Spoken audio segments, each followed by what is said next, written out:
I do solemnly swear that everything. After election, the Kolo school needs repairs, but the politician has already settled them. Otana Hospital needs repairs too. Otana community demands action and gets results.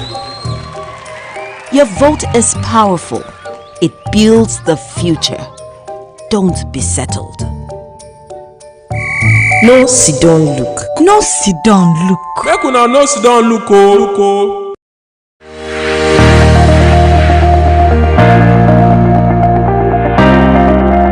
Every day, we are exposed to a variety of information from the larger society and on social media.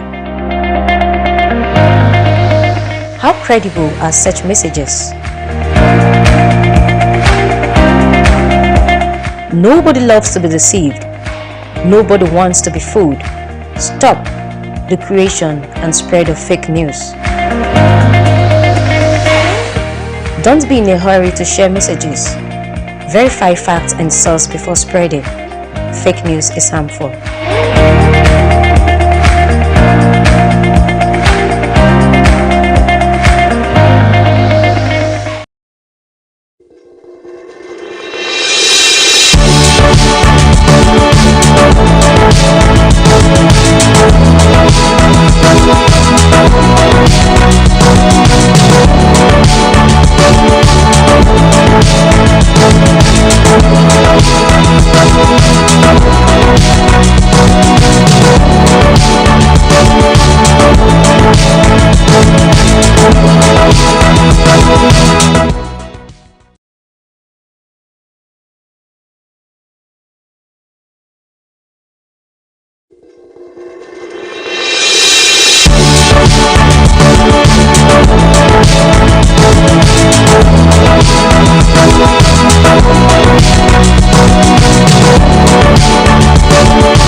Very good morning to you. Thank you so very much for making it a day with us on Safiya Breakfast Show this lovely Tuesday morning.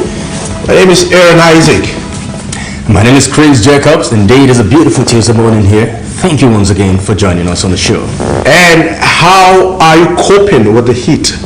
I think I need to ask a more direct and specific question. Chris, how are you coping with the heat? Is it, nobody ever get used to this weather, not as much as we've been in this state for quite some time. I don't think we've experienced the intensity or the intense heat that we've experienced in recent times. And someone told me a couple of days ago that for about 18 years now, sorry about that, for about 18 years now, Adamawa State hasn't really experienced this heat, looking at how high the temperature is. But glad to know, also to appreciate the fact that electricity distribution, at least in this very critical time, I don't want to use the word stable, but of course it's been improved upon owing to the fact that some of these areas in Jamaica and Metropolis had suffered about 5 days. So you're not aware that it's still erratic? No, it's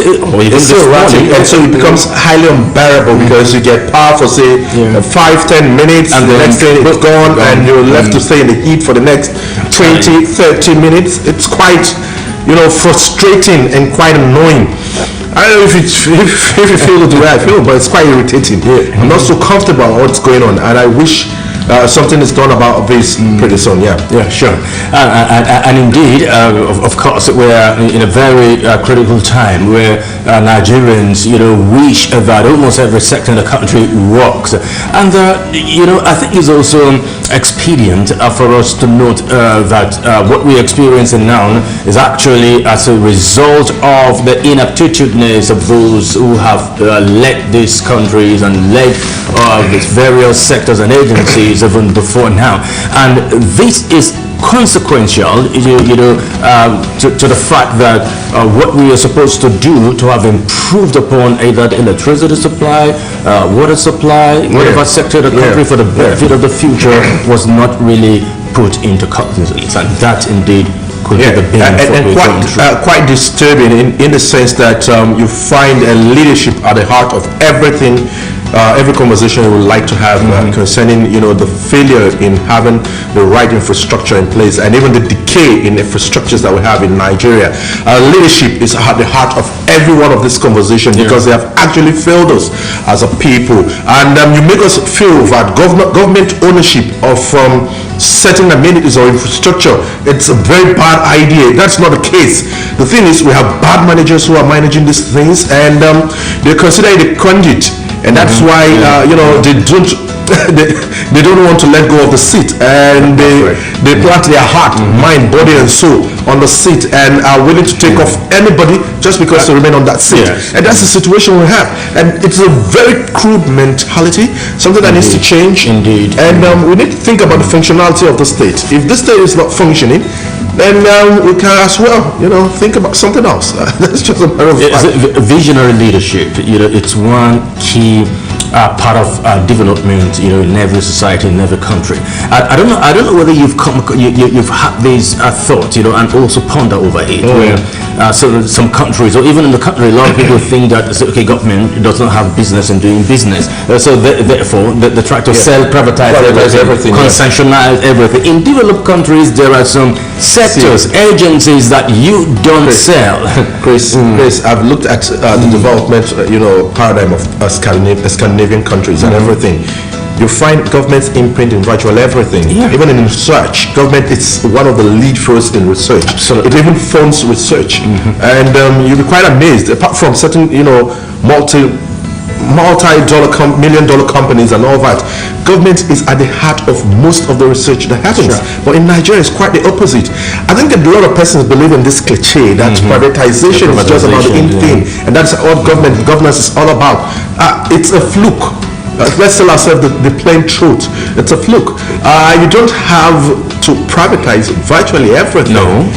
You have to own some of these things so that you can cater for the needs of those who cannot, afford it. And that's just how systems should run. But unfortunately, I know PPP is also, the private public-private partnership is key. But our problem, what I see happening in Nigeria, Chris, is you see those who are running the public sector. They kind of frustrate the system and make you feel the best option is to privatize it. And indeed, it's very disheartening because there is absence of accountability, there is absence of transparency in the running of governance. The reason why we are saying privatization is just a thing, just as you made mention of the subsidy regime in Nigeria. If the subsidy regime had gone well, none of us will be talking about removing the subsidy. But it didn't go right. And the persons who run the subsidy regime are behind whatever wrongs that the subsidy they did it in such a way that the process was opaque. Opaque in the sense that people were blindfolded, that nobody could raise or ask questions, nobody could interrogate the process.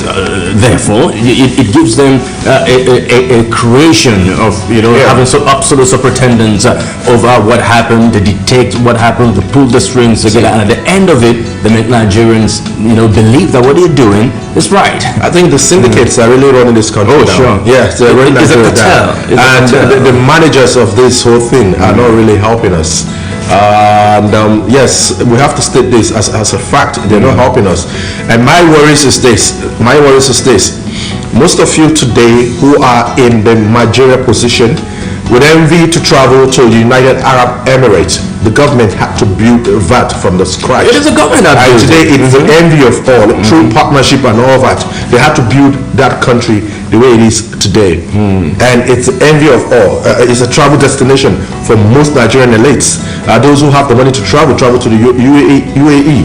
And that's just their destination right about now. Go check the travel log. You find out that we have lots of them traveling to the UAE. Now, one failure that you would understand, because for somebody who say, no, we're just stating this wrongly. But let me just give you a simple illustration of how we have failed as a people, as a country, and how leadership is at the heart of this explanation. You know, what do you call it? The palm kernel industry, or the date industry in Delta. Is it Delta? It is in Delta. Palm kernel, is in Delta, where and there's one in Ibadan. Okay. Yeah. I just want to make mention of something Malaysia got out from Nigeria. Just the seed. They got a seedling from Nigeria, and today they are the leading palm oil producing nation in the world. And they got it from Nigeria. And today, go to Edo Delta, you find these things there, but we cannot make sense out of it. We cannot even export this commodity. Isn't that a sad comment? You talked about United Arab Emirates, Dubai, as the it's a tourist destination, Chris. It's a tourist destination for most Nigerians. As a matter of fact, not just Nigerians. Since from other part of the world. In the early 80s, Nigeria was a destination hub. For fun seekers, for those who just want to come for resales. And for instance, I remember vividly in Jos. Nigerians go to Jos for reasons. That was our Europe. That was our Europe.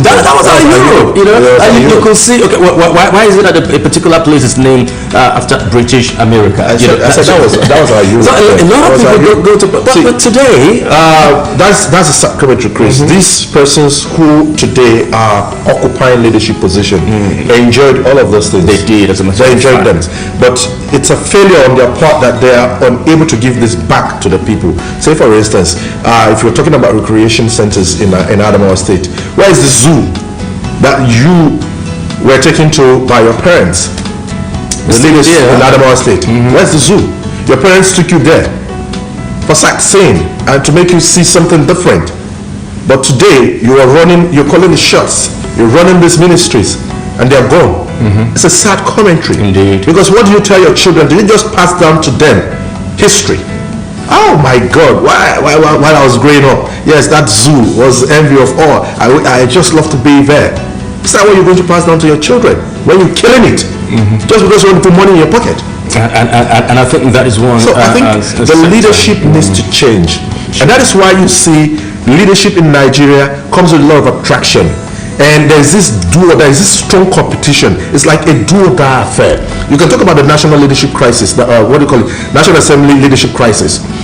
Finally, yes, the National Working Committee of the All Progressives Congress did give their final note to say, okay, this is how the distribution is going to be.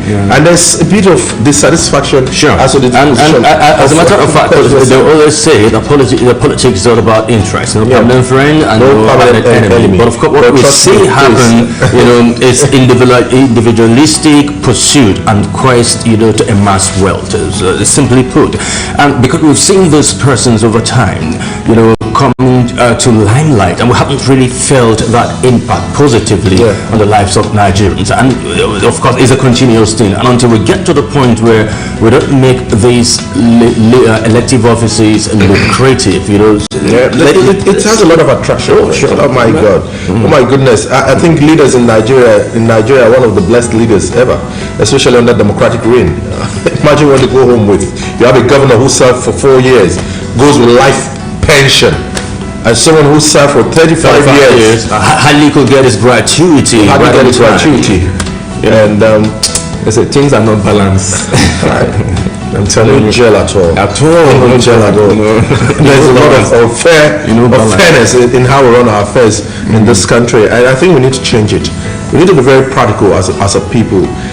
We need to be very fair, and that's why you see our governors, our local government chairmen cannot ride the street of Nigeria without massive escort, without security, and even after that's because we've impoverished majority of the people.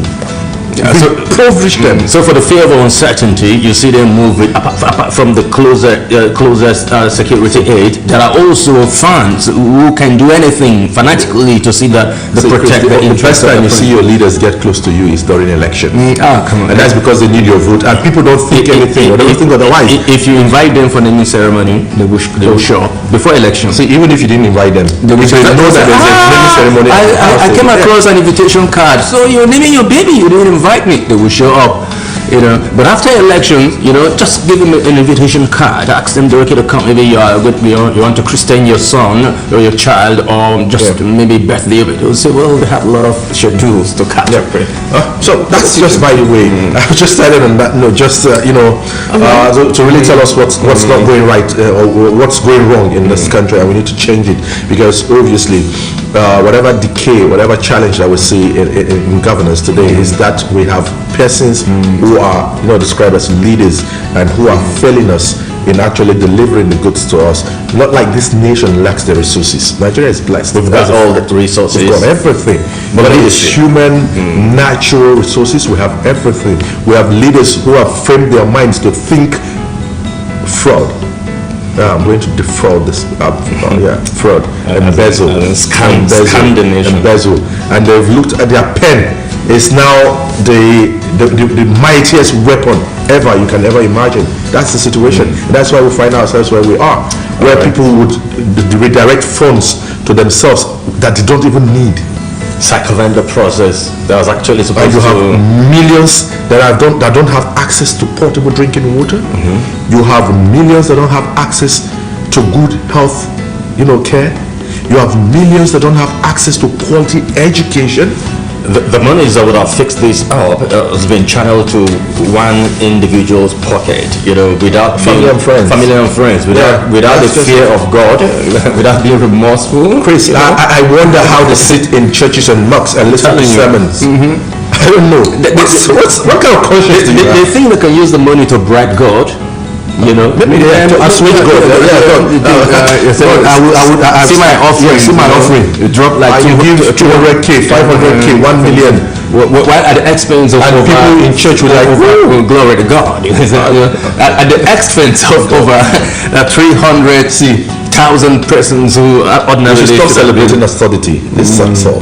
And I think it's stupidity. And we should frown out these things, and that's why we are calling for accountability and transparency in running of governance. The system is quite skewed and it's not really helping, because people who should benefit are not really benefiting. And there we go. I think I need to throw this as a text to the Ministry of Environment and Health. Yes, satellite communities are growing up. I know it's not easy for people and things like that, but there are things you can do, especially when it comes to having these environments or these communities to have a very serene environment, such as you don't have your bathing water pop out to the street. It is the responsibility of these ministries to go out there to check all of this. We're talking about millions of naira thrown into primary healthcare to ensure that people live a safe, a healthy life, but all this compromises whatever or jeopardizes whatever effort government is putting. And so let's see what we can do. They say prevention is better than cure. So how do you prevent? Go into the satellite communities. That's why you are there. That's why you are employed. Go into the satellite communities. Anyone who has a bathing water coming out from his house into the street, call him to order, give him the sanction, and let him build a toilet. I think there's this massive campaign that is geared towards sensitizing the public about the usefulness of toilets. So please go out there and do this. Do some regulations and enforcement. Stop sitting in your office and go out there. We need you to do this, because trust me, there are certain places you will not love to visit. While we were growing up, there's these health workers, particularly is a unit, Ministry of Health. They used to call them Dubagari. Okay. They move around. They move around communities, and what they do. They give regulation, and of course an enforcement as a matter of fact. If your bath water spills out on the street, you'll be sanctioned. And if your drainage is silted, of course you will be sanctioned. As a matter of fact, they used to even which of course later on say, okay, it's a violation of personal secrecy or personal human right, because they even enter your house. See, they should do that. Help people to be hygienic. Please, you need it. Bring it back. Seriously, bring it back. We need it. If there's anyone that is close to the executive governor that can whisper this to his ears, please do. Activate these ministries. Throw them to the street. They should stop sitting in the office. Because as a matter of fact, Aaron, we're tired of I've come to realize, even though we are not medical experts, but I've come to realize that some of these diseases, not every disease is gotten from outside into the house. There are some ailments that is contracted from the house, and it affects people outside. Because from your home, you go out, you mingle with some persons, and before you know, how we should go to certain places and see what I'm saying. You would understand my concern, and so that's where the challenge comes once again. There are ministries that are saddled with responsibility of doing this. I know, yes, you say there are paucity of funds and all that. While somebody is hijacking funds that should be, put into this or channeled into these places, please, we plead with your conscience. Allow these things to happen. That was why we had a very clean environment in the past. That was why we have healthy people in the past. We need to get back to that point where people are healthy, people are, can, live a very positive life. Because the fact of the matter, it says health is wealth. It's wealth. They didn't say wealth. No. It's health comes first. Health in when you are healthy, you'll be wealthy. Because Chris, you will not spend money on health. You will not spend money on drugs. No. You will not spend monies in the hospitals unnecessarily because you are healthy. Because as it stands right now, it's difficult for us to know where we're heading to, and so that's just a big problem. I just wish people would realize that. Sure. I wish people would realize that, and people can make sense of this. Because trust me, I'm not happy about it. Yes, I'm not happy about it. And people swim in dirt. Oh my God. It's unfortunate. Sometimes these waters flows into various backyard gardens, where lettuce, spinach, and so other kind of vegetables are grown. May shock you. It may shock you because people sleep close to this dirty water. People eat close to it. Oh, very unfortunate indeed. All right. I think we can. There's no harm in enforcing people or compelling people to do the right thing. I think it's just wise because that way it will become part of them later on. And of course, for those of us who grew up in the barracks, I can remember vividly one time. There's this young man that he doesn't like taking his bath. He doesn't like taking his bath. One day, what we call community bathing. They have to force him. Pull off his shirt, brought pail of water, and then had to bath him, force him to take his bath. So if we can resort to that, at a point, some of us, of course, it's part of naming and shaming. But you want to take a bath? Good. We'll give you community bathing. Okay. Yes, let's come back to reality. The presidential election tribunal kick-started yesterday and adjourned till today, and they've listened to the AA argument and things like that. And yes, there's going to be continuation of the tribunal, and there's something I think they are trying to put in our faces, talking about the peace of Nigeria. No one is. I don't think someone coming to you has a bad intention coming to the judiciary to get interpretation and to get justice. I don't see anything harmful about it. There's nothing harmful. I think you should commend these persons to have decided to come, to seek to have approached the judiciary to get justice and to seek better interpretation of the laws and the processes in this country. Where you were saying that the persons who have brought matters to you should give peace a chance in Nigeria. I don't know why that should have been. It creates a very I've undescribed impression that I don't like. It makes me. It unsettles me. The phrase, the adjectival clause, in that statement, depict site taking. I don't tend to understand it. I don't get that as a matter of fact. So I wish we allow this process, to run smooth and fair. And one of the things that people have called for is for us to have a live transmission of this process, because it brings about transparency. Yes. Brings about transparency because the whole world want to find out what's going on. And I don't see the reason why principal officers are hiding their faces. They don't want to be known. And that's because of they don't trust themselves. Because if you trust yourself, for crying out loud, and you're transparent, why are you afraid in your discharge? Why are you afraid? When you're afraid, if we can achieve that during a put-up panel, we can What is it that we cannot do today? What we cannot do? And that is a highly sensitive panel. Yeah. Where you say, okay, you don't need to disclose these persons, you don't need them for people to see them. But it was open, televised. And Nigerians appreciate the fact that they got to realize the truth. And of course, knowing the truth set you free. And that's just it, Chris. I think we should take a step further and let's try a leap of faith a little bit as a country and see what it will do to us. Someone approaching the judiciary to get interpretation does not mean the person does not want a piece of this country. Mean he's trying to I think he's the best person who is advancing for the peace of this country. We would have as well, told the path of Kenya, where people went violent. But of course, we didn't to protest. Nigeria didn't do that. None of the presidential candidate inspired their supporters to do that. As a matter of fact, all of them did acknowledge and demand of their supporters to keep calm and let the process define because they believe that the court is made to so if you have people who believe in the judiciary should prove themselves. I think if there was any time that Nigerian judiciary needs to purge herself and cleanse her dented name on the slate and the sign of time, then it's now. So I don't know if they can be able to live up to the name. They said judiciary is the last hope of the common man. Yes, there is going to be the Supreme Court is going to rule on the motion today. Yes, so we're going to. There's a lot of judicial processes, and even that of Port Harcourt, River State. But the sitting, they're not sitting in River State.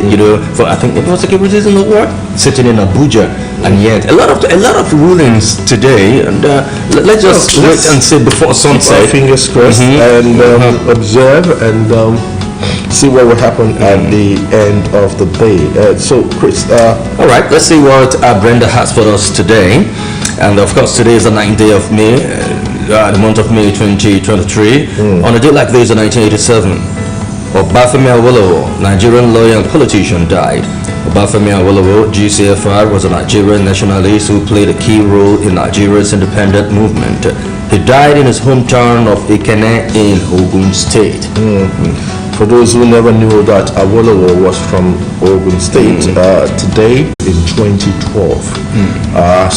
Piracy, so you don't just you don't do that elsewhere. But in Nigeria, it's something that easily comes by. People can easily do that. But thank God we have stringent laws today that prohibits that and frowns at it, and is really working to fight against piracy. Yes. All right, away from this beautiful historic event to what's coming up on the show today, we'll have a conversation on Adamawa State and the next 4 years of Finteri's administration. So what are the goals, the agendas, the prospect that this administration should bring to fore for the betterment and growth of the state and Nigeria at large? Okay, yes, one thing that is at the center of huge discussion ahead of the swearing in is the issue of asset declaration. How imperative is this, to having, public office holders disclose their asset before going into office and disclosing the asset after leaving office? How would that help, manage the affairs of milking the country dry? We'll be learning about this pretty much later on the show today. Our Pamdem features on the show still same, talking about Safiya Connect, which is our social interactive session, plus our in-house editorial punchline, and doses of headlines from select dailies in the country. We'll take a short break now. Aaron Isaac will take you through headlines. Myself and Chris will be doing the paper, so there's no point saying Aaron Isaac.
Every day, we are exposed to a variety of information from the larger society and on social media.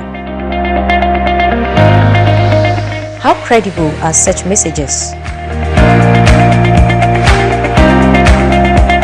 Nobody loves to be deceived. Nobody wants to be fooled.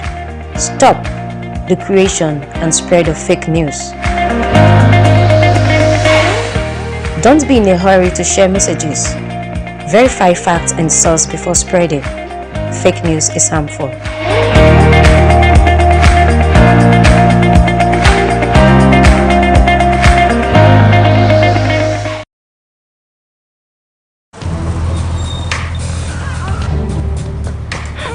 I need the police that can respond to emergencies first. I want the equipment I need to do my job.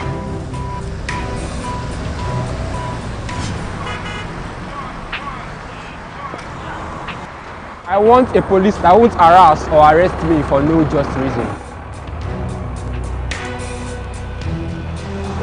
I want to be valued for my work, not feared by honest people. I want a police that won't ask me anything for the boys. I want a decent salary that is paid on time.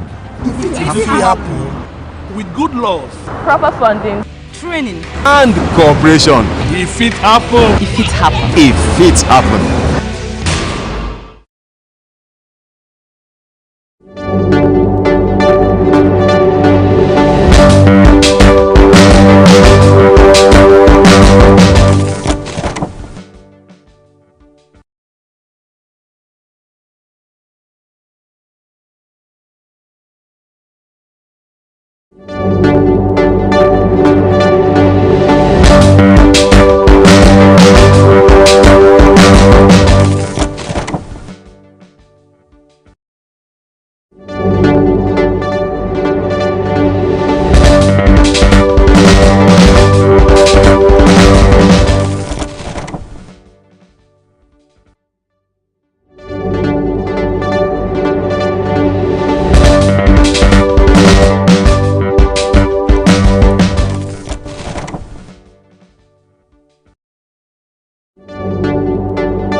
Alright, thank you for staying with us on Safiya Breakfast Show. By the way, here's a quick reminder that you can follow this broadcast live on stream, on the go, on YouTube as well as on Facebook. I would love for you to follow the conversation live on the go there.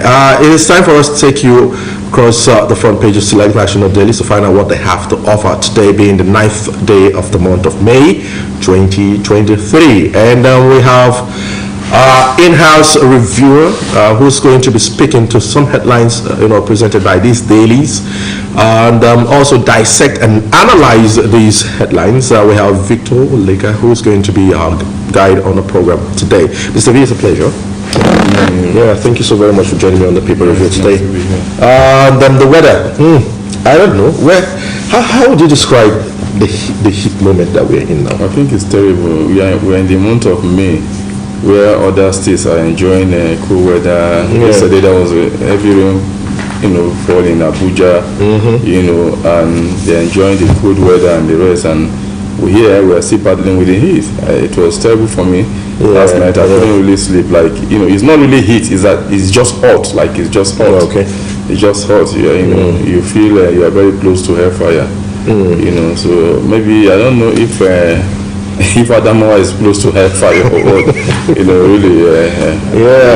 It's unbearable. Even yesterday afternoon, going out was something else. I almost. I recall. It's not easy. So I think it's terrible. I can't wait for the rainy season to really set in Adamawa State. And when we thought it was going to rain yesterday last night, just nothing happened. It disappeared. And the younger one who's in who's in the orientation camp, Killer, said for the past 3 nights they've had rains all through to the morning in Nasarawa State. And I was like, woo, Lucky you. And he was like, he doesn't want to come back home. I said, okay. Something else. You suffer for a year. You can never get used to it. You can never. I've been here for 12 years. Yet I can't get used to it. Can't just my God. Okay, so let's take a quick look at the papers right now and see what they have. We're going to begin the review with the Guardian newspaper to find out what they have for today, the 9th day of May. On Guardian newspaper, reconciliation not mentioned during Obi's visit. Shoyinka clarifies. I don't know why we've been trying to build a lot of mountains around, comments, statements, things that, the presidential candidate of the Labour Party, does in this country. What's the interest around that? I think it's been very childish, really. I refuse to follow that story, between the Labour Party, Shoyinka, the comments that have been made and the rest. And I think these are very childish, comments, that are coming out. And some persons feel that Shoyinka has been talking down Labour Party and their presidential candidate, and the rest. And so I think it's for me it's very childish. This is not the time for all of that. Whether Shoyinka supports the Labour Party or not, is not important. What is important is the case at the tribunal at this very moment, and that's what people should be focused on. I think we should forget all these mundane, talks that will not really take us anywhere. Yeah, okay. And so you feel there's a lot of distraction on this, isn't it? For me, yes. Yeah. I mean, those are not the issues. Okay. It's the D-Day today, and fingers are crossed, and there's a lot of tight fist, awaiting the outcome. Tight security as Supreme Court rules on Adeleke Oyetola's case today. Yeah, it's been 1-1. Adeleke tribunal. Oyetola won at the tribunal. And appeal. Adeleke. And now final. And this is the final. I don't know what will happen. It's the final. I think the Supreme Court should do justice to this matter. Should take a decision that will not, kind of cause chaos in Osun State. They should be very, very mindful of the fact that these are very difficult moments in terms of politics and the rest. So I think the judgment that should come out from that court should be, should be very legal, that can stand the test of time. So we look forward to what will happen. We don't know what the justices of the the wise men, definitely. They call them the wise men. Sometimes they are not wise. What do you mean? It's not every old man that is wise. Sometimes they are not wise. Sometimes, But again, if they follow the path of law, we'll have a sound judgment that can always stand the test of time. That can be used as a reference in years to come. So we look forward to what will happen at the Supreme Court. But I'm hoping that Adeleke, should come out victorious, so that at least he's been there, so that he will just continue and finish his tenure, so that if he has to be removed, it should be through the ballot, yes, and not through the court. Yeah, I think enough of having the courts, interfere in a democratic process where people would elect. But I think our biggest worry has been over the process, because most of the times we challenge the process, and the reason why we usually head to court to get interpretation and seek justice. Yeah, because most times the process is not always right. Because if the process is right, then there will be no need for legal tussle. Because the process is not always right. Along the line, some persons try to boycott the process and thwart the process, which is definitely wrong.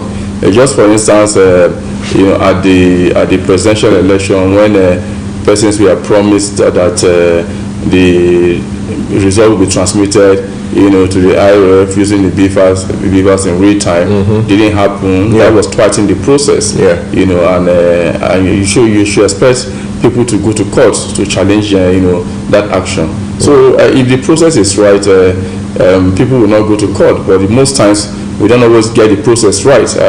Since our democratic process. It's been a very rough moment for all because we don't always get the process right. And sometimes the court doesn't even help us to get the process right with certain judgments. To question. Yes, if the process is right, then at the end of the day, you will not even need to go to the court. But when we know that whatever happens, even if you try the process, even if you get the process wrong, we'll ask whoever loses to go to court.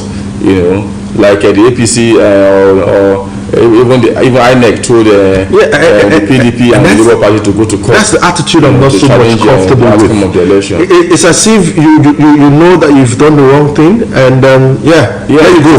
Go to court. Yes, because they know it's just like when you have an uncle, that is a judge. It's a chief judge. When you will do anything, you go to any place and fight because even if they take you before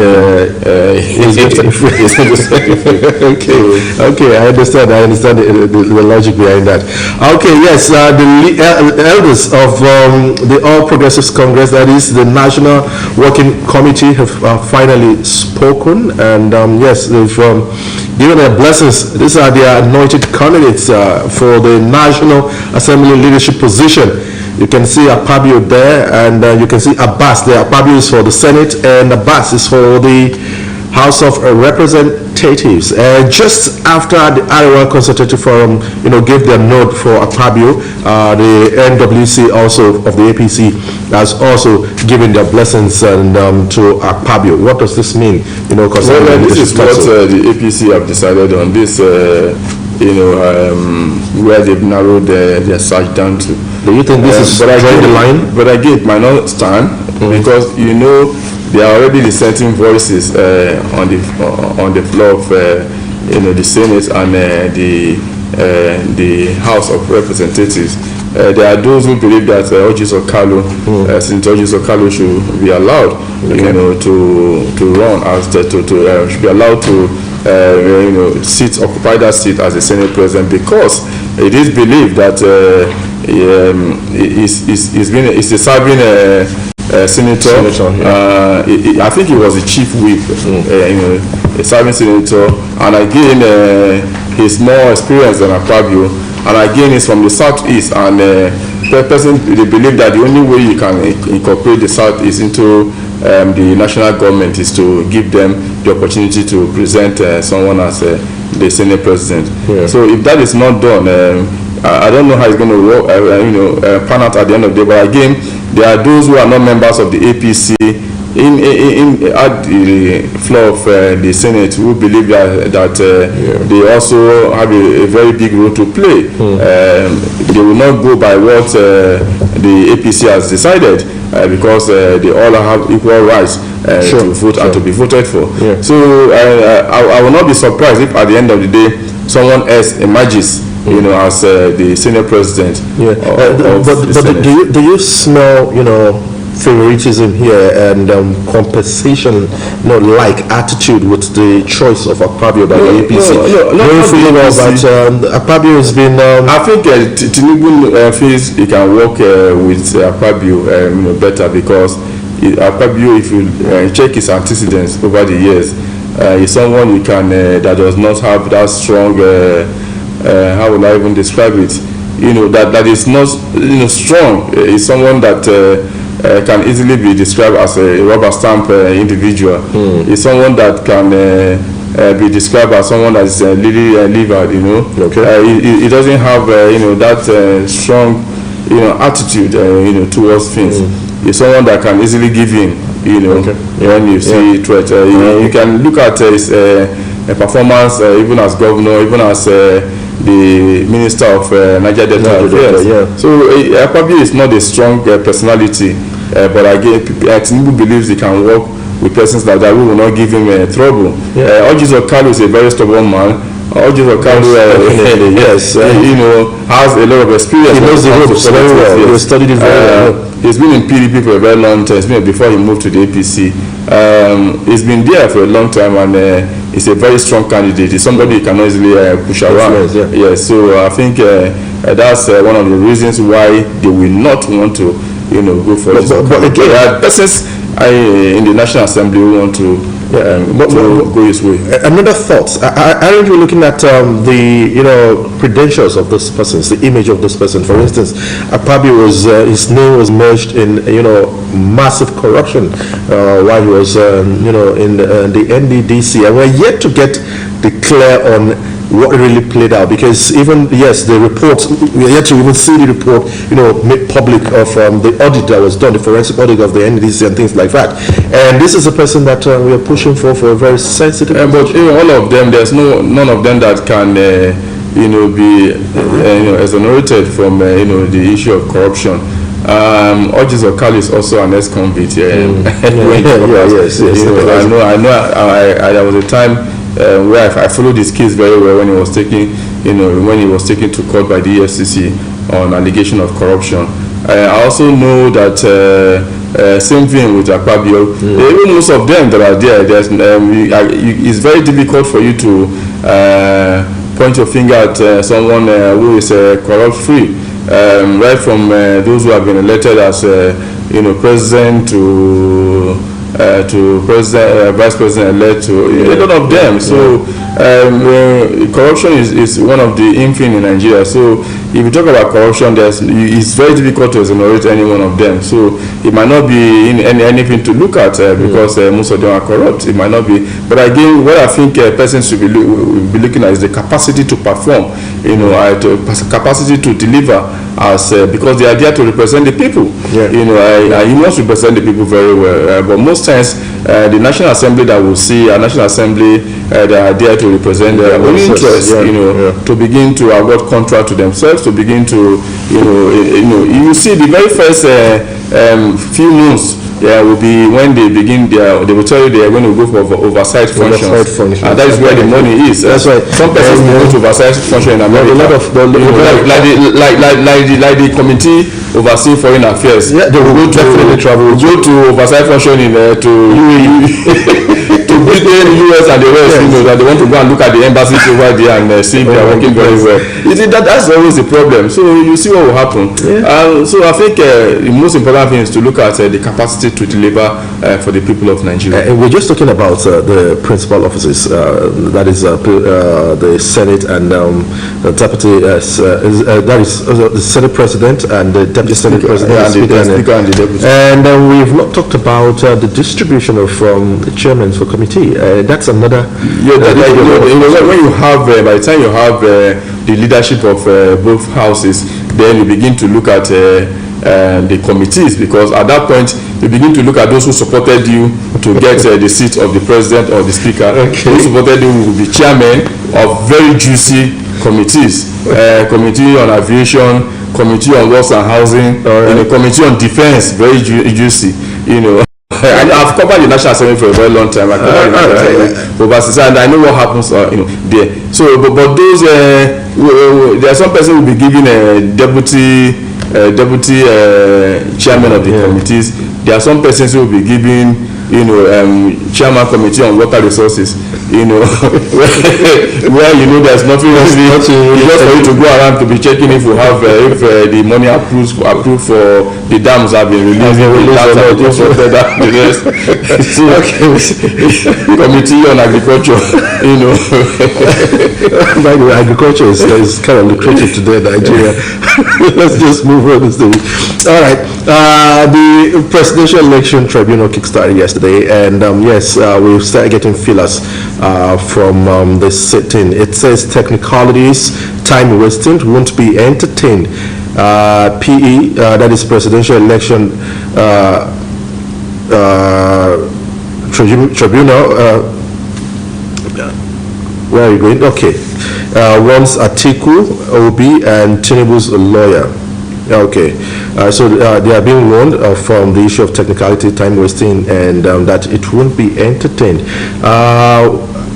Let's just talk about the tribunal, Mr. V. Are you excited in any way? I'm not excited. This is not the first time we're having a tribunal to look at issues of presidential election. This is not the first time.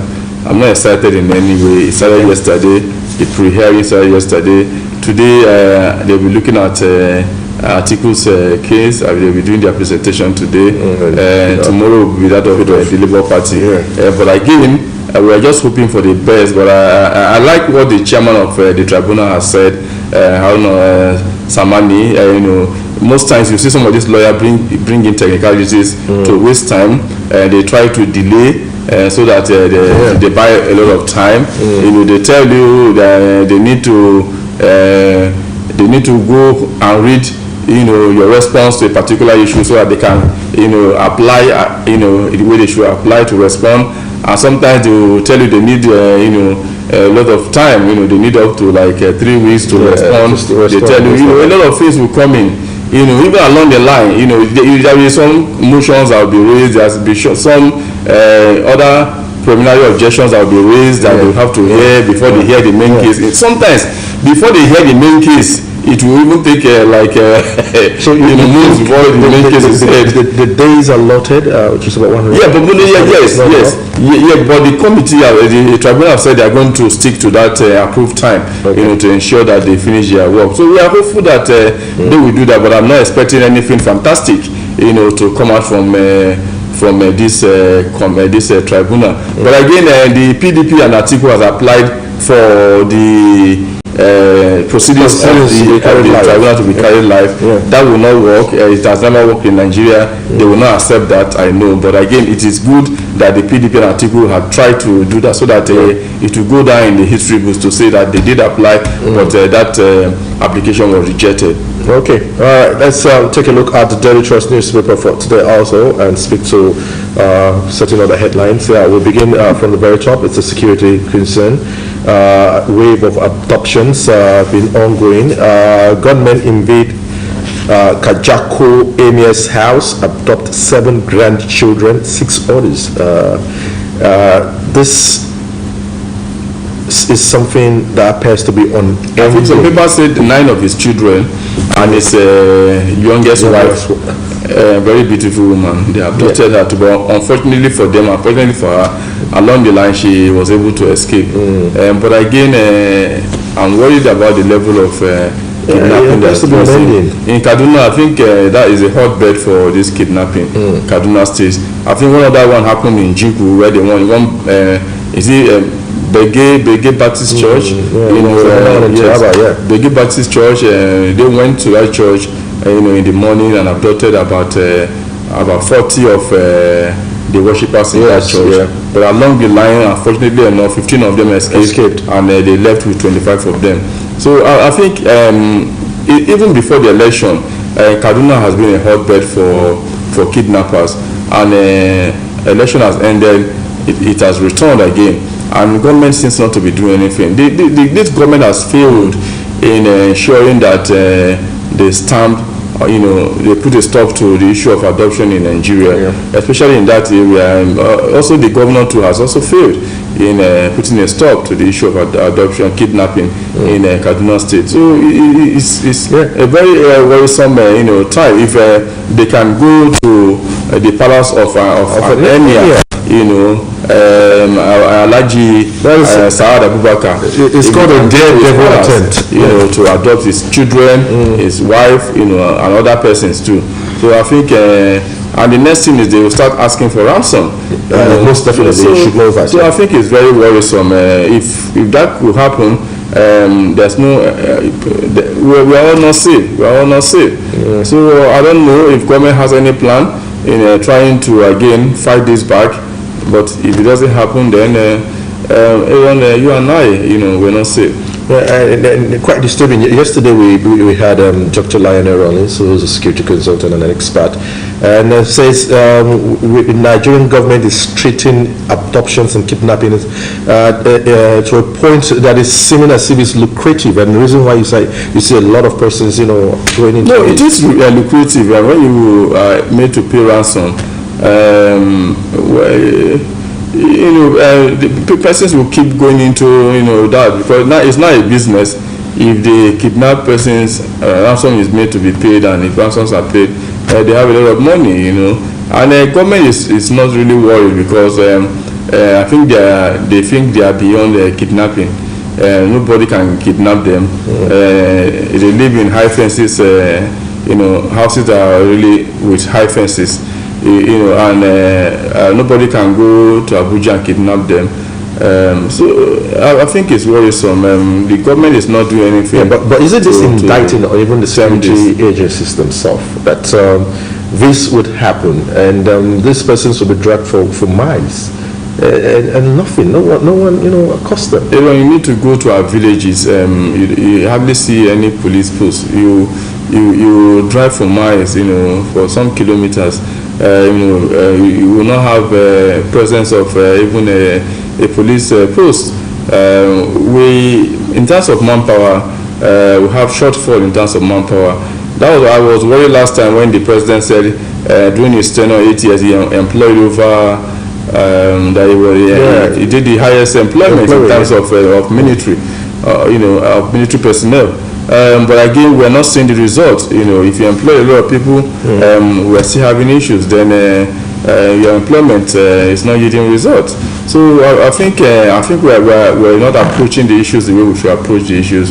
We have a big shortfall in terms of police personnel, and even when these police personnel are there, they are wrongly, posted. Like on Sunday, I saw about three different vans, police vans, as escorts to a particular politician in Adamawa State.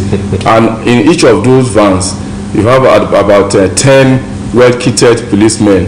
So if you put the 3 vans together, you have about 30 of them in those vans. And in other highlights jeep that I saw, there are also police personnel. In the other jeeps that I saw, we have DSS operatives, and you have about over 50 of them, 50 evil security men for one man, over 50 of them, and you have a lot of Nigerians who are not protected. I think that's misplacement of priorities. I don't know, and if you go to the person's house, you also have other personnel that are there, military police. You go to his office, you have military police. So by the time you have over close to 70 persons, protecting one person. So I think the life of that person is not more important than the life of the ordinary Nigerian on the streets. It's not more important, than my life. Most of us and all of us are taxpayers, and it is our money that they use in paying this security operatives. So we should have equal rights, like them too. Yeah, but some animals are more equal than the others. Yes, but that of Nigeria is worse. Okay, and my biggest worry is the fact that when you talk about governors, they have security votes that is that they don't use, that they're not accounted for.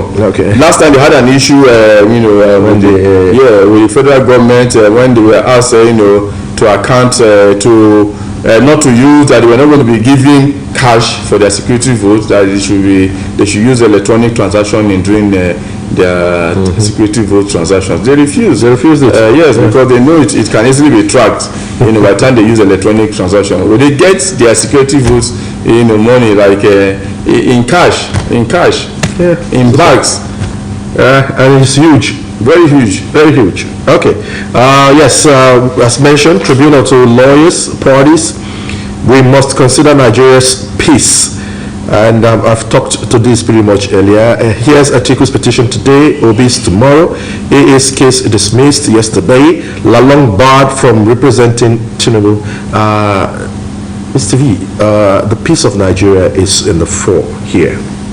What do you think is running through the minds of these? I think what the chairman of the tribunal was saying is that they should be guided in their utterances, what they say, because of the peace of Nigeria, which is very, very important. Nigerian peace is quite very, very important. You need to go to Sudan and ask those, or even ask those who came back from Sudan, and they will tell you that peace, there's no amount of money, that can be used to purchase peace. So I think peace is quite important for us in Nigeria, and Nigerians definitely would like to do, the way of peace. You see, Nigerians like enjoyment. Nigerians don't like trouble. They like, you see, when you bring enjoyment, you see Nigerians. You know, that's why you see them going to countries where there are no troubles, countries where they can easily enjoy their lives, countries where they can travel to.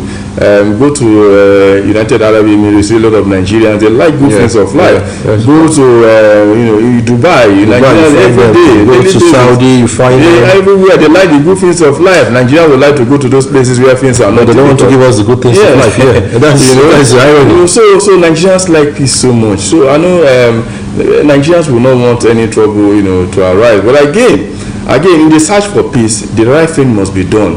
This is justice must be served. If justice is not served, then you be giving way, to trouble. You be giving way to things that may scuttle the peace that we have in Nigeria. So justice must be served. So even those at the tribunal must be seen to have served justice, to the case before them at the end of the day. Correct. So Nigerians will look at it and say, yes, indeed, you did a good job. So I think they too should also look at Nigeria and also ensure that justice is served. Okay. Yes, other stories that you find on the Daily Trust are reflective on other papers. As mentioned today, you find a story around Supreme Court ruling or judgment today on Osun election, which is the final lap.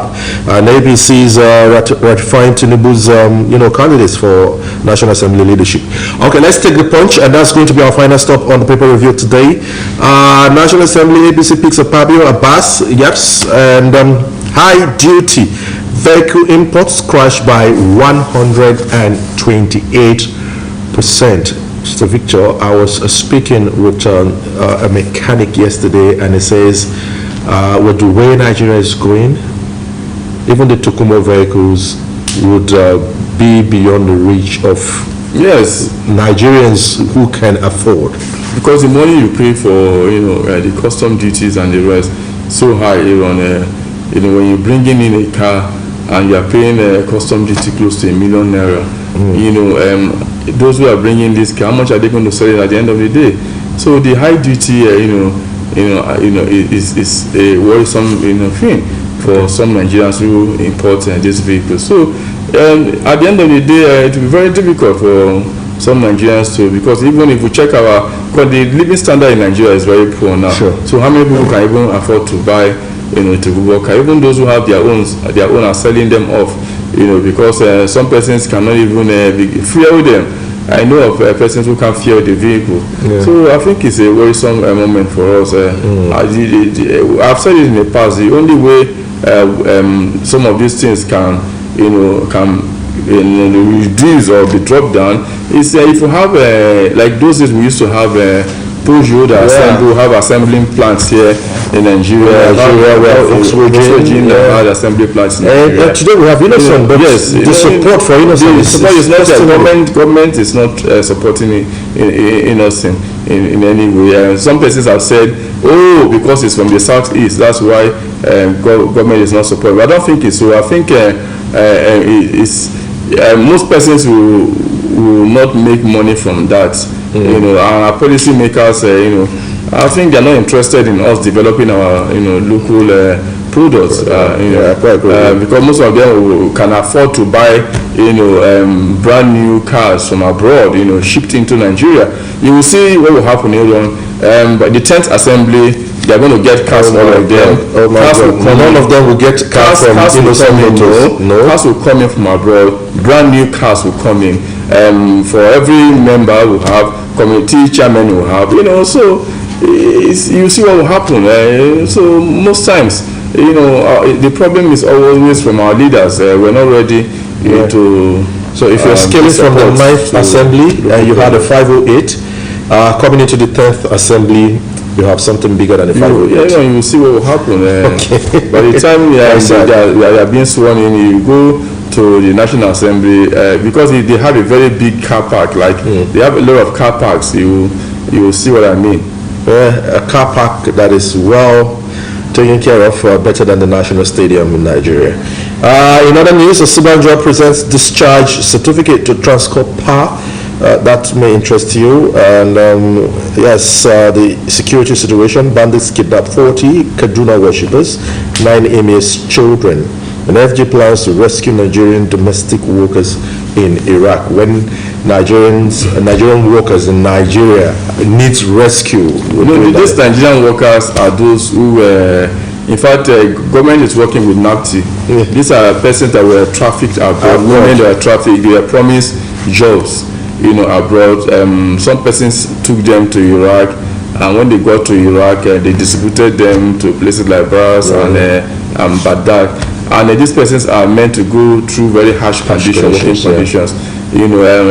lot of them are even hospitalized because of the harsh conditions that they go through. And most of them are women. So this report has come to Nigeria. NATIC is trying to see how they can help to bring these women back, to see how they can begin to identify these women.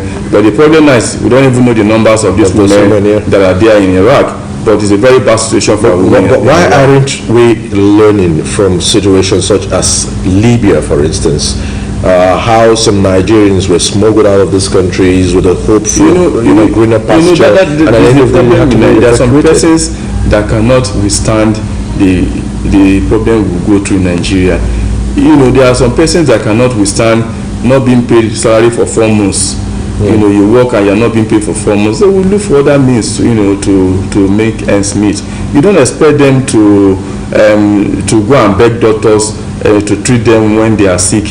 You don't expect them to go every day to beg the woman that has a shop nearby for a mudu of rice, a bottle of palm oil, like every day. You don't expect them to go and beg teachers or the proprietors of their schools where their children attend, to ask them to beg them so that they don't pay their school fees. You don't expect all of these things to happen. So the people you don't work here, you don't go and beg YEDC to say sorry, I can. So with persons who are even working in Nigeria and salary is not being paid, to them. So some of them, if you have opportunity, somebody comes and promise them, abroad that we can give you a job abroad. They will jump at it and move on, because we all want a greener pasture for ourselves.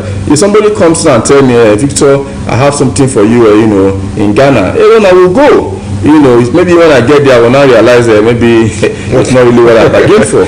So because of what I'm going through, I understand. So you don't expect me to just relax and fold my hands. The problem is that Nigeria, our government is not interested in helping us. We vote in people every year, politicians every year, governors every year. At the end of the day, they don't alleviate the problems that we have. They don't alleviate. Before I used to hear about alleviation of poverty. We used to have one. NAPEP, or was it poverty reduction, poverty alleviation, blah blah blah. They are no longer there again. Nobody is interested in but today is compounding the poverty, and that is why Buhari says, I have delivered on the change. We have 133 million Nigerians who are multidimensionally poor. Subsidy has not been removed, and you see where we are going through. Sad commentary, yeah. So sad, yeah. Well, we'll leave the review, here for now, and we urge you to pick up those papers and get full details of what they have to offer on a day like this, Mr. V. Always a delight, and we are hoping, praying that things get better in this country. We pray so. Yeah, there's no way you can walk on an empty stomach. That's a fact, and I don't know how the leadership thinks about it. 4 months without salaries, it's unbearable. We'll take a break. And Chris will be joining you to read out your comments on our Facebook page. Just stay with us.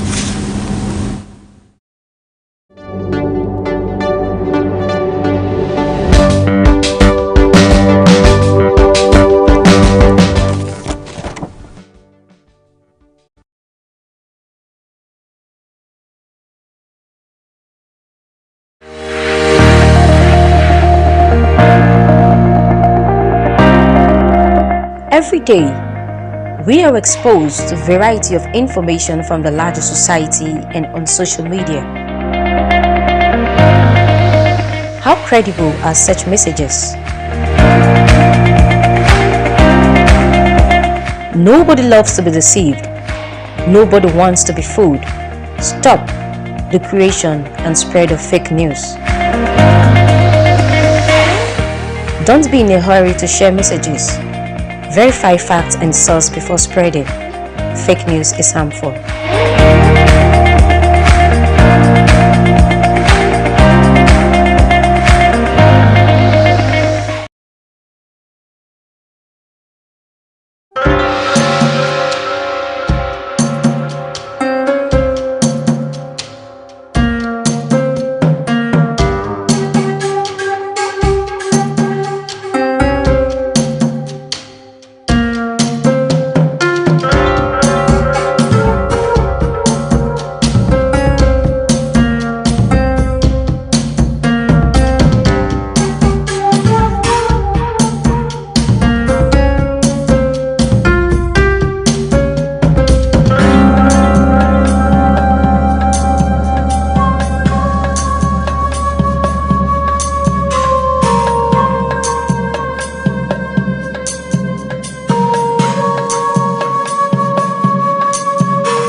For more on all discussions on Safiya Breakfast Show, follow us on Facebook. Visit www.facebook.com/Safiya on TV Gota.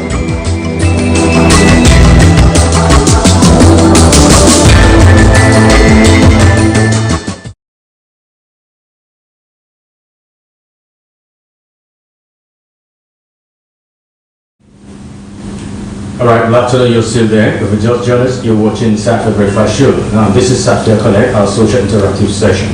Our talking point today is that what do you make of governors having pension for life after serving for one term, that's 4 years, or 2 terms of 8 years? Now, this is the talking point. It's a question that picks your reactions, and that's your reactions, as a matter of fact. Let's start with the response of Hakim Abba. He said, it is a case of greed and selfishness. It is sad that some governors during their period in office only serve themselves and not people. But yet, once to leave the same office, they have used with insurance in the name of pension. That's Hakim Abba. While Alfred Nation Jr. saying, what can I say? This is that God is the only judge between us and them. Just because you are elected to represent people for 4 years, then that just guarantee you to be collecting money till you die. And then the people who kill themselves out of the government for 45 years don't achieve a reasonable amount at the end of the service. How is that fair? And in some sectors, the thing escalated to the point that you will have to pay to get your benefit, gratuity, or get in line for pension. Seriously, majority of Nigerian politicians are just selfish. All they care about is their selfish ambition, not about aiding and helping the community in any sense. Anyways, that's my take concerning the issue of growth. Yes, Alfred Nation, fantastic. Then Abdullah Baladik G said this is extravagance of our country resources, the misuse of our resources. Yes, I think this conversation is still ongoing. A lot of Nigerians, as a matter of fact, have raised concern.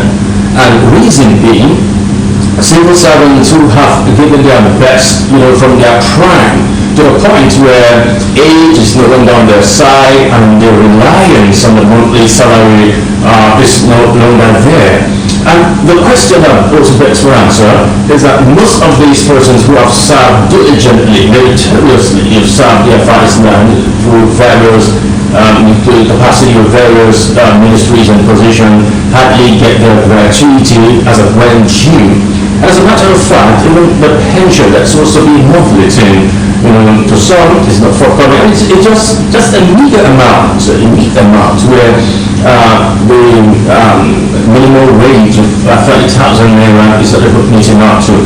And as a matter of fact, this is also something to note that most civil servants do not have houses of their own. As a matter of fact, most of them live in rental apartment. And because of this typical African tradition where you just don't live for yourself and you need a family alone, of course, we have extended families. When you cater for a family, you also cater for relatives. And some in the village also rely on the input that they get from you. So it is quite unfair, and it is disservice to humanity where senators or governors who have served first term 4 years or 2 terms of 8 years, at the end of it, crave for a monthly pension. And I think, and also, there is this severance package that's given to governors even when they leave office, and it's a huge amount of money. It comes in millions, whether the governor or deputy governor. And I think that's not enough. But ordinarily, the severance package should have been enough at least, But let's still place governors some pension. And this pension we're talking about is nothing less than 5 million. They're about just 30 on it now. But that is our concern on our social connect platform. But if you still want to talk some more, you can as well hit us on our Facebook page, www.facebook.com/Safiya TV Hotel. It's a short break and be back in just a moment. They are on TV Hotel.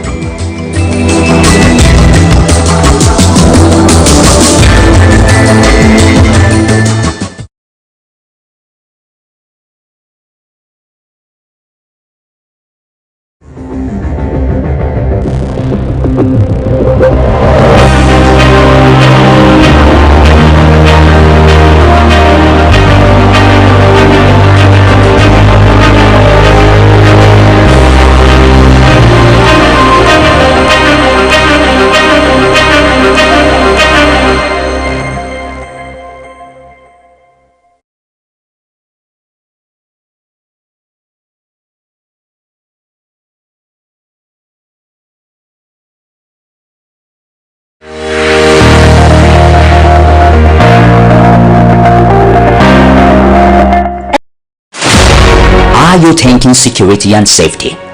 Von Frederick Global Security Africa is an efficient, professional and reliable security outfit. We offer our clients design and evaluation of physical security system, managing guard force, industrial corporate security services, hostage negotiation, executive VIP and celebrity protection, campus security and safety structure, anti-kidnapping strategies, escort management, private criminal investigation and training, plus general security consultancy. At Von Frederick Global Security Africa, we pride ourselves on honesty, discretion, integrity, providing a platform to mitigate crime, violence, and terrorism. Our office is at Architect Bello Ahmed Plaza, beside Federal Medical Center, Lamido Zubairu Bypass, Yola South, Adamawa State. Think security and safety? Think Von Frederick Global Security Africa. Security. It is not just my business. It is also yours.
for staying with us on Safiya Breakfast Show. It is a lovely Tuesday morning here in the state capital, Yola, Adamawa State. And yes, we are having a good moment on the breakfast show today. A quick reminder that you can follow this broadcast live on stream on Facebook as well as on YouTube. And you can also follow the conversation on our Facebook page. We have posts out every day, daily, and love to have your comments on our page. Like the page and also join the conversation on that platform. Yes, this is Punchline, and what we have on Punchline is a knock and a very disturbing act. It's a very peculiar practice here in Nigeria where governors who had done 7 terms, win election into the National Assembly and collect double pay. The Socio-Economic Rights and Accountability Project, SARAP, has filed a contempt suit against the federal government and the Attorney General of the Federation, Malami Abakarada, for failing to recover over 40 billion naira double pay and life pensions from former governors who are serving as lawmakers and Minister. Justice Oguntoyinbo of the Federal High Court in Lagos had on November 2019 ordered the federal government to recover the life pension collected by former governors serving as ministers and members of the National Assembly. Double pay saga. Yes, we have former governors. Yes, in the first place, why should the governor get lifetime pension? For what? For 7 years, for 4 years or 8 years? And this is quite disturbing. Who came to it's public service. You chose to serve. You chose to serve, and when you're done serving, you walk away. Of course, there is a surveillance package. Yeah.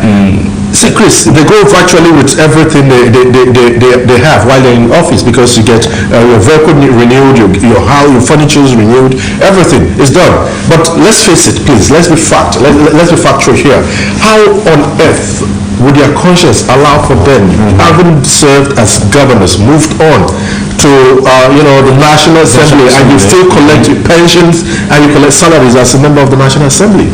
I think that moral compass in this aspect of politicking, is questionable. Where your conscience at least should have pricked you, to say, oh, there are a lot of people who have worked these 35 years and beyond and have not able to even build a house of their own. Most civil servants are still living in a rented apartment. And typically, like I said earlier, typical of Nigerian, you're not just living for yourself and your immediate family, the other extension family. Yeah, you have appendages. Appendages who of course rely on you. And with the struggle to meet up with their gratuity, it's frustrating. A lot of civil servants, retire, with frustrated mindset, so on and so forth, because their gratuity, couldn't reach them as it were due. 4 years after this judgment, the government has failed to act. It's quite disturbing. If you try to be someone who's, practicing his trade in 2 different ministries, that person would have been sacked right about now. Sure. But that's not the case, because they are governors. So who make the National Assembly? I don't know, former governors. That's they cannot serve as members of the National Assembly, collecting salaries and are still collecting pensions as former governors. No, it's not applicable. And that is why if they know they have pensions to see them through lifetime, why go to the National Assembly? Leave that place for someone else. Yeah. Please, President Muhammadu Buhari, if you're listening, please call these governors to order for everyone that is a culprit in this, that is involved in this. Let them reform back public monies, for crying out loud. There's a court ruling, there's a court judgment to that effect. If not appealed it. For every governor that has moved on to the National Assembly and has collected his pensions and also collected his salaries, that person should learn to pay back. There are thousands of persons who don't have these resources. And these persons are having double pay. Double pay, as a matter of fact. Huge, jumbo, mighty, big, colossal. What's happening? Preponderous payments. Yes. Why are you so greedy? Why don't they just think about themselves? They don't think about the common man there. And that's why I don't like certain cliches, Chris. They use this masses. Yeah, masses. And the person who don't realize that they are deliberately put below the ladder and giving you that level, masses. So someone say, we the masses, who told you that? You know? They're impoverishing the people and they're living life at the expense of the people. And you need safety from the people again. And you need patronage from the people again. It's quite unfortunate. You serve the country 4 years, maybe you're toppled, another governor comes in, you get a life pension, they give you a house, they renew your car, they renew your furniture for you, they pay for everything for you, they pay your basic salary. The basic salary, you know. And you move on to the National Assembly, you're still collecting double pay? And intentionally refuse, to heed by this very injunction. No, we have people who work for 60 years or 35 years, that is in terms of years in their age rather, 60, and we have persons who work for 35 years. Meritoriously. Yeah, they work meritoriously. I will play politics with their pensions and gratuity, but we don't play politics with the pensions and gratuity of 7 ex-governors. We need to change how we think as a people. They say a word is enough for the wise. That's quite disturbing, Chris. Indeed. And I think, Serap, it's not out of place for you to have mentioned ruling this judgment, and the president should react to this judgment. If whatever way this money should be getting back from these persons should be done. These are public funds. Meant for them to enjoy just like that. We all need to enjoy also. Oh, sure. We deserve to live the life also as Nigerians. If it is an olive tree, let the branch reach to us. They are no more anointed than us. Yeah, sure. Yeah, so. We'll tell them we can be in the National Assembly. Judgment should be obeyed. I think we should go beyond the era of disobeying court rulings. That is just we should maintain order in the Nigerian society. Maintain order and status quo. Well, that's all we have on Punchline. We'll take a short break now and be back with our first conversation on the show. Join us again.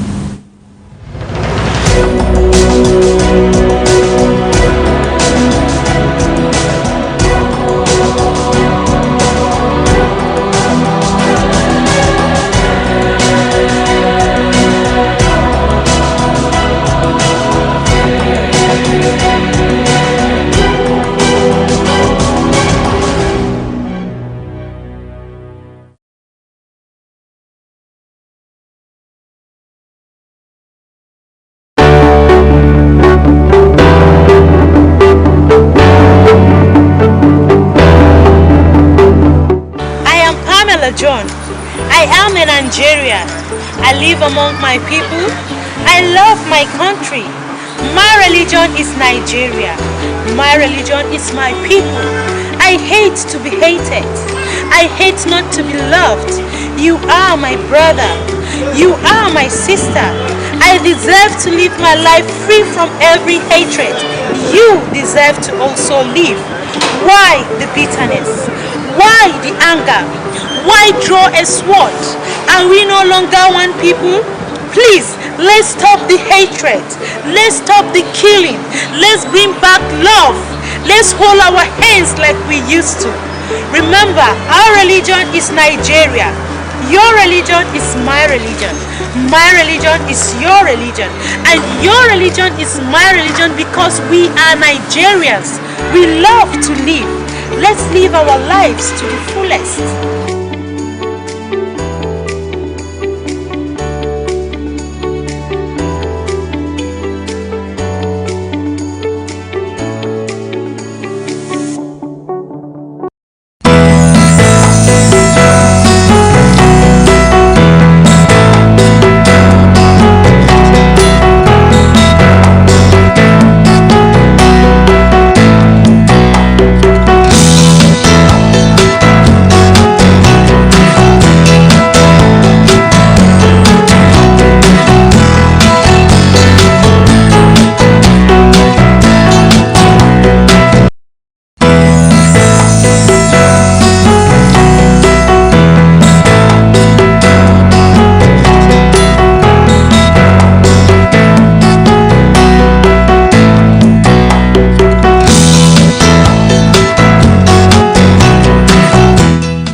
Alright, you're welcome back and you're watching Safiya Breakfast Show.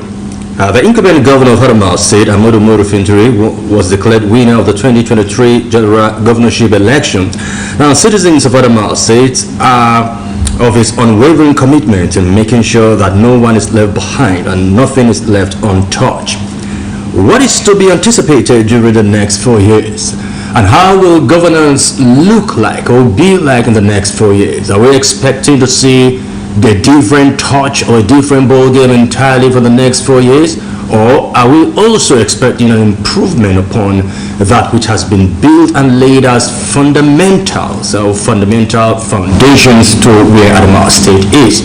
We've been joined by Honorable Ahmed Lawan. He is the stalwart of the People's Democratic Party in Adamawa State. He joins us now to further this conversation.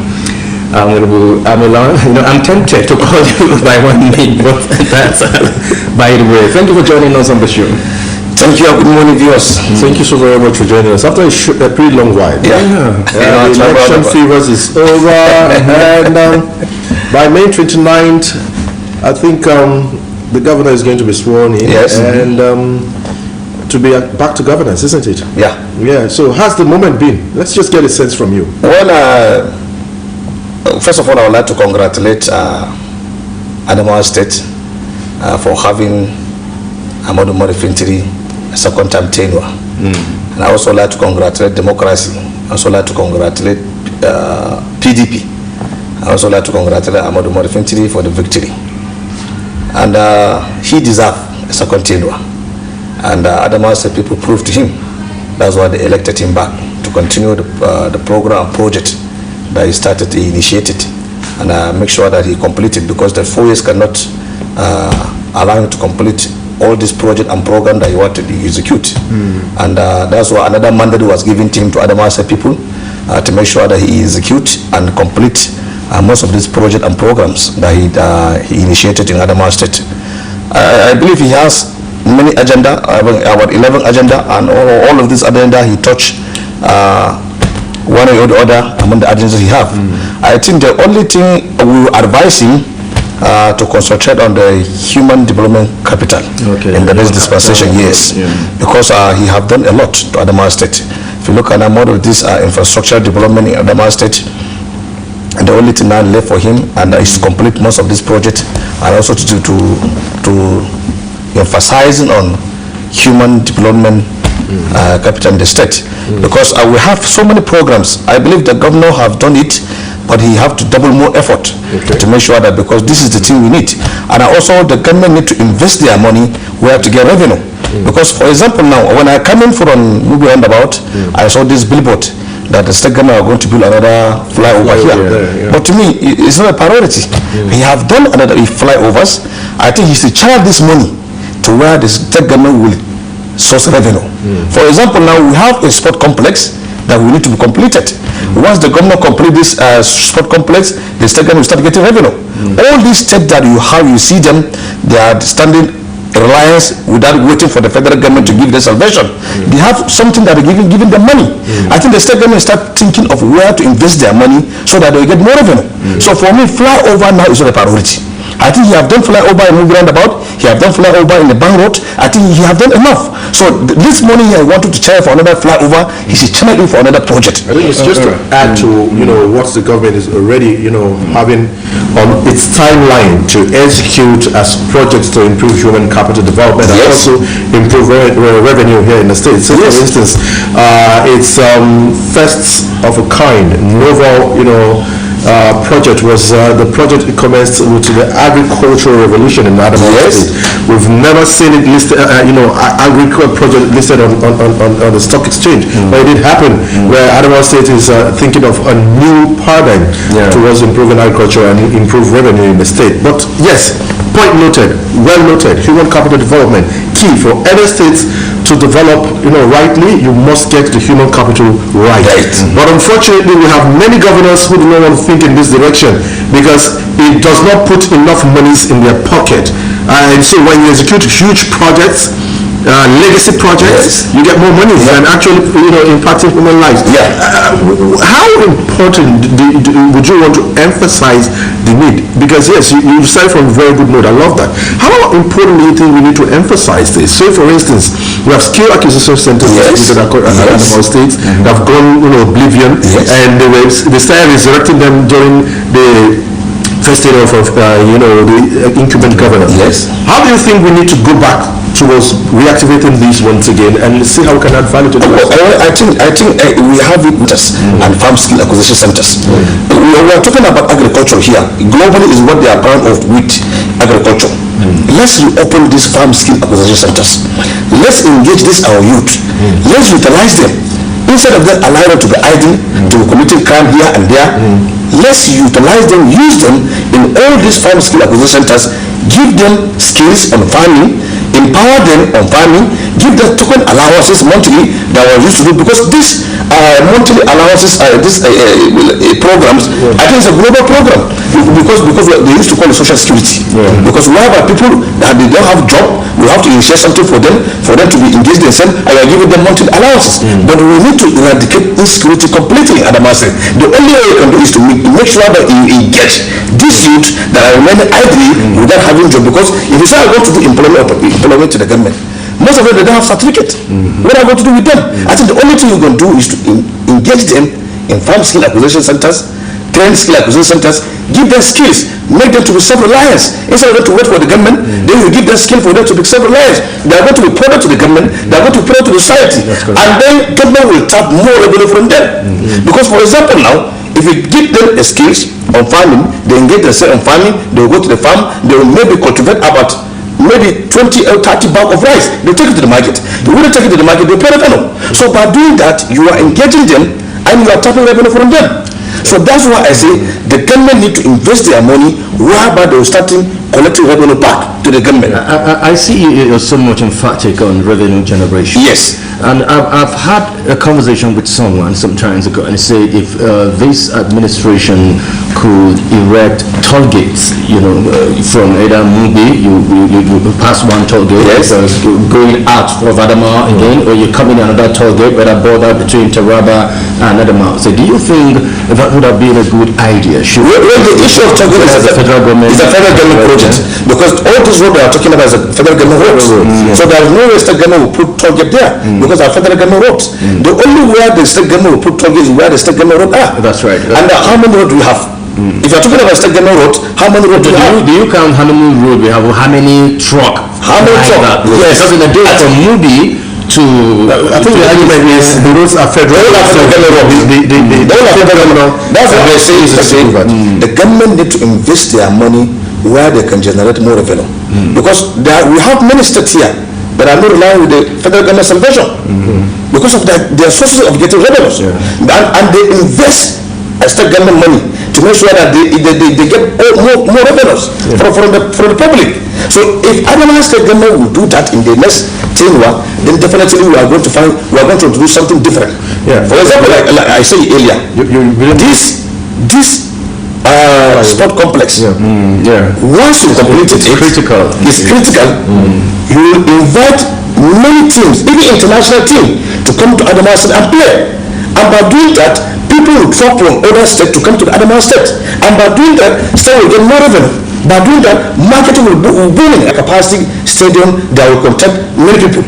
So I think those are the areas we need state government to invest their money, whereby revenue will be starting getting more revenue that for us to wait for the federal government subvention. I think most governors are not revolutionary in their thinking. They're a bit caged with their thoughts, and they believe most of them they don't have a good advisors, because let me tell you something. This government you are saying is just like a bucket. If you are inside the bucket, you can't be able to pick it. But if you are outside, you can pick it with one finger. That's how the government are. That's how the government is. Once you are inside, there are so many things you can't see outside. But we that we are outside, we are seeing some mistake we are making, and we are going to advise to correct it. But sometimes there's this question of inclusivity, where you talked about having good advice, which is very critical. Yes. But some will say until a person is partisan, or is member of a political party before you give him an appointment. And of course we have technocrats who are not politicians. They are good upstairs. They are critical thinkers. Do you advocate for such? But sometimes this technocrat, they are coming with idea that is not going with the public interest. How do we address that conflict? Because as politician now, all we are doing, we are going to do everything to make sure that we win the heart of the people, because we are going to look for these people in the next coming election. But most of these technocrats, they are not looking on that angle. All what they are doing, whether this is going to be good or bad for the people, all what they want is what they initiate, they should execute it. But the difference is that the politicians are looking whereby people will be very happy when they come for the next coming election, they will vote for this political party. For example, the PDP. Now in the PDP, we have another program maybe we want to execute whereby the masses will like it. So at a technocrat, whether this thing is good for the people or bad, as long as what you think is going to be executed, you say the government must do it. But that's the difference between technocrat and democrat. So it's a popularity context for the politician. Then for the technocrat, it's about providing what the generality of the persons would want. Yes, and maybe it might not be so popular, and make the government so popular in the minds of people. Yes. But since it's needed, just provide it. Just provide it. So in democratic dispensation, you have to look the public interest first. Okay. Because we have to look what people want. If you are going to execute this program, is it going to the interest of the people, public? If yes, you do it. But if you look at the public, they don't want that. This to be good. Then you take it down, step it down. But that's good part of democracy. Okay. You have to go with the public interest. That's the best of it. But this session about this technocrat, whether it's going to be with the public interest or not, all what they want, that project will be executed. So now we've seen from 11 point to 8 point. Yes. And I sometimes sit down, to look at it, and want to feel tempted to commend, the strategists who narrowed down the document, taking away 3 other aspects they assume that they've done pretty well, not absolutely very well, but they've done pretty well to say we don't need to place emphasis on this. Let's just narrow it down a little bit to 8 points. You say, okay, this is what we're going to drive for the next 4 years for this particular administration. What would you make of the thinking of the governor and the strategies to have said, okay, yes, this is how we need to drive the government in the next 4 years? Well, I started mentioning it as a human development capital, whereby I think it's necessary for now. But secondly is the issue of health. I think the government is doing his best in the issue because we have many quarters hospitals that we don't have it before. I think he's starting commissioning it I believe by the next tenure he's going to complete it. And the third issue is the issue of education. He's doing his best, but if you look at most of our schools are rehabilitated. So I believe the rehabilitation is going on by the state government. They are doing their best, but we want to double their effort, because any nation, any society that doesn't have a good education, then that society they are still on the time bomb. So I think the issue of education is going to let the government take it as a priority. They are doing their effort, they are doing their best, but we want to double their effort in the next coming tenure. And I think only these 3 projects, if the government will take it, once human capital, second issue of health, and the thirdly is the issue of education. If the government will tackle this thing, because the government have done their best. Throw in the mix. Without funds, there's no way all of this will be achieved. So we talk about improvement in IGR. Yes, that's why I say the debt profile of the state. That's why I say the issue of human capital, whereby you can invest more money, whereby you generate more revenue. Okay. It's part of it. But in terms of revenue generation, of course, that wouldn't be enough without creating an enabling environment for investors coming into the country. But as it were, do you think the government previously, the last 4 years, have been able to create a serene enabling environment for foreign investors? Yes, they did, because any investor, the first thing he needs is security. That's it. Security. And whether you like it or not, the government of Ahmadu Umaru Fintiri, they play a very vital role to make sure that we have security in Adamawa State.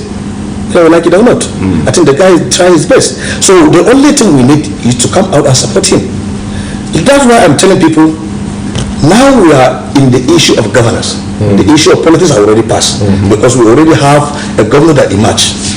Let's all come collectively We should forget about our differences, political differences. We should forget about our differences. Let's come collectively. Let's support the government that we have today, that giving us by the people of Adamawa State mandate. Let's come collectively and work for the Adamawa State people. But you know that's not possible. It's not possible. But I want to tell you, we have to borrow an idea of other states. But let me give you an example. Gombe here, during election or politicking, you will see them fighting each other. But immediately a government emerge, they will all drop their distance, they will come collectively, forget about their business to develop Gombe State. But you know the structure of the opposition in other Yes, I know. It's a gradual thing. You know, sometimes you have to say it. If you are not voicing it out, then they don't have the idea of doing it. We have to voice it out. Because now we are starting saying them, we should forget about differences, we should come collectively to support this government so that we work together to develop Adamawa State. You have an idea, as a opposition maybe, you have an idea that maybe will make Adamawa State to improve. If you bring your idea, the other guy brings his idea, then definitely we come the idea collectively, we sit down and look at it. Which one is the best for Adamawa State? Then we take it. Collectively we develop Adamawa State. But you cannot completely exonerate the fact that the place of opposition, distract. The opposition is good because it's making the government to be straight. For example, now when I was in the opposition, I was attacking the government. Do you know why I'm attacking him? Because I wanted to double more effort in his duty. So now that you're the captain to the PDP, you mean you will not attack the government? No, that's why I'm advising him. Okay. Because now I just tell you that a project that this project that about to flag in the issue of this flyover is not a priority. A lily-livered party member, for instance, a PDP member, ordinarily would not say the executive governor should jettison the flyover project for some other projects, but you dare to say that. That's because become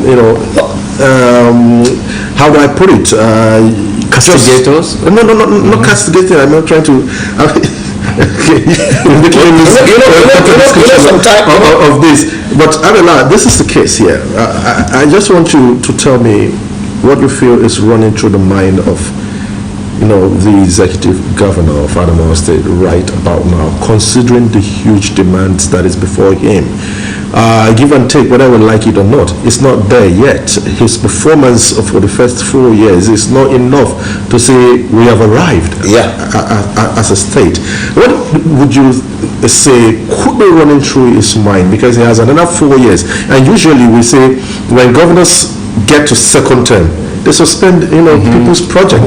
They think about their pockets project. What do you think? I don't think Ahmadu Umaru Fintiri is one of those people that are thinking that once they get the second tenure, they will abandon their projects. I don't think he's one of them, because I saw it in his face. This is the man that wanted to develop Adamawa State. So he need people that can advise him very well to make sure he achieve what he want to achieve. And the only thing you assist this man is to tell him the truth. Whether he like it or not, tell him the truth. Look into his eyes and tell him the truth. That's the only thing you need. But some people, the problem we are facing here, some people, they will see this, the government is going wrong. Instead of them to advise him to do something right, they will start clapping on him that, sir, you are doing the right thing. Hypocrisy. That's hypocrisy. That's hypocrisy. Then at the end of the day, they will go to the other side, start abusing the government. This is not the type of government we want to face. We want the government, we want the reality. If the man is not doing right, we will tell the category side we are not doing right. Let's do it. Let's do the right thing. That's why I say, now I say it, that this flyover movement that is not a priority. Instead of him to channel this money, he should complete the project of Maine and Mabelo Road, so that we decongest the growing distance that we are always having problem on Wednesday. So and also it's like you are open the city, because once you complete this project, I'm going to tell you that many investors will come, then people will start getting employment opportunity, because we have vast land there. So even the agriculture will boost. So these are the areas that we need the government to invest their money. Complete the stadium. How many years now? A single stadium can complete by Adamawa State government. Look at Taraba and other states. Look at them there. All of them, they have stadium. It's only Adamawa State without stadium. So I think we have, but it's a dilapidated condition. That's what you cannot play there. That's what you don't have. Okay. So I think the only thing we need, the government should channel their money where that they will invest. Because by doing that, it's like human capital. So basically, the government should put its mouth where its money is. Yes. And do you express confidence in the ability of His Excellency, Right Honorable Ahmadu Umaru Fintiri, to deliver in the next 4 years? Because it goes beyond the next 4 years. We're talking about continuity, because the PDP want to continue after the next 4 years. Do you see him having that ability to carry on? I saw it in him, and I believe he's going to do it, because this man is doing business, and I think he is going to be the best governor Adamawa State ever have in the history of Adamawa State. In the history of politics. I hope you're not just sounding. No. Are you saying that because of the massive support he got during the last governorship election? If you look at that, is that a determinant? It's part of it. Okay. Because this guy had done. We need a leader that can say, "I will do it," then he do it. He's a man by the meaning of his word. If he say, "I was going to do it," you do it. If you do it, you do it. So these are the type of leaders we want. Okay. So you don't understand why you have leaders that have double standard. Rather they know that they can't do that thing, they will say, "Yes, I want to do it." That's why we are getting it wrong. That is the issue of integrity. Yes. You know, you cannot separate your work from yourself. But all this project, if you look, I have been following his campaign from 2019. All where he knew that he is going to do a project, I think he done it. He made promise in Tongo that he's going to give them, he did it. So all this area that this man made promise that is going to execute project, I think he did it. So these are the leaders we want. That's why he's building more confidence. I'm talking over and over again, and for time constraint, we just have to stop the conversation here. He's a good mouthpiece. Yeah, sure. Always a delight. And I think you add a good number to the PDP forum. Indeed. And we wish the PDP and all people of Adamawa State all the very best. Thank you. And I also would like to congratulate us. We should remain in peace. Adamawa State is the only place we have. Our first interest is Adamawa State, our second interest is Adamawa State, our third interest is Adamawa State. Adamawa State is the only place we have. So we will come collectively to develop Adamawa State. I won't allow anybody to come and destroy Adamawa State. Thank you very much, Abelard. I wish you all the very best today. Thank you once again. Okay, and at this point, we'd like to say a very big thank you very much for your time and company on the program today. We wish you all the very best today. Please stay out of trouble and report any suspicious movement or item to security operatives that is nearest to you. Gotham News comes up at the top of the hour. My name is Aaron Isaac. My name is Chris Jacobs. Have a lovely day ahead. Good morning.